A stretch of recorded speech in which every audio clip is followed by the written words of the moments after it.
ஸ்ரீமதே ராமானுஜாய நமஹ. ஸ்ரீமத் வரவரமுனியே நமஹ. திருமலை அனந்தாழ்வான் அருளி செய்த ஸ்ரீ கோதா சதுஸ்லோகி 3ஆம் ஸ்லோகத்தில் கல்பாதோ ஹரிணா ஸ்வயம் ஜனஹிதம் திருஷ்ட்வைவ சர்வாத்மனாம் புரோக்தம் ஸ்வஸ்ய ச கீர்த்தனம் பிரபதனம் ஸ்வஸ்மை பிரசூனார்ப்பணம் சர்வேஷாம் பிரகடம் விதாது மனிஷம் ஸ்ரீதன்வி நவ்யே புரே ஜாதாம் வைதிக விஷ்ணுசித்த தனயாம் கோதாம் உதாராம் ஸ்துமஹ என்று பாடுகிறார்.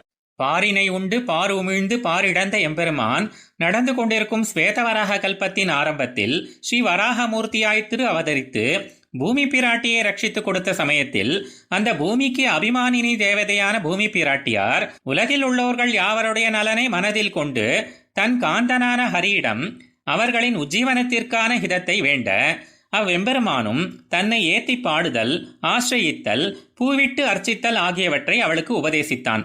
அதனை கேட்ட பூமி பிராட்டியார் இவற்றை உலக மக்கள் யாவரும் எப்போதும் அறியும்படி செய்வதற்காக ஸ்ரீவில்லிபுத்தூரிலே அவதரிக்க எண்ணி பரம வைதிகரான ஸ்ரீ விஷ்ணு சித்தரான பெரியாழ்வார் திருமகளாக வந்து பிறந்து திருப்பாவை பாசுரங்களாக அதனை வழங்கினாள். இத்தகைய பரம உதார குணமுடைய ஸ்ரீ கோதாதேவியை நான் நமஸ்கரிக்கின்றேன் என்று போற்றுகிறார். ஆழ்வார் எம்பெருமானார் ஜீயர் திருவடிகளே சரணம்.